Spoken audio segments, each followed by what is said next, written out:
Mama Sardigna, un nuovo programma culturale in lingua sarda e che utilizza anche il catalano di Alghero, anche il sassarese e chissà qualche altra variante. Questo programma è da questa bellissima location del convento, dalla biblioteca del convento di Santa Maria di Betlem della città di Sassari, dove ancora oggi qui accanto vivono e operano i frati francescani, i conventuali.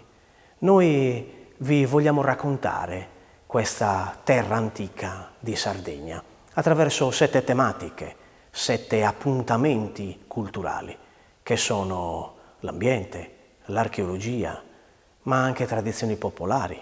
E parleremo anche di qualcosa di un po' più, specifico come i prodotti locali, ma anche i mestieri e tanto altro ancora. Questo noi vogliamo fare di Mama Sardigna e allora venite con noi.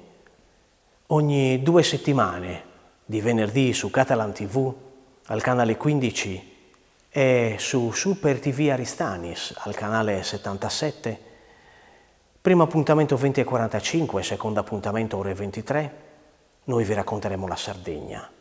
Incontreremo tante persone in questo format di Mama Sardigna, perché tutti noi siamo figli di questa terra e vogliamo in qualche modo essere riconoscenti a colei che est Mama.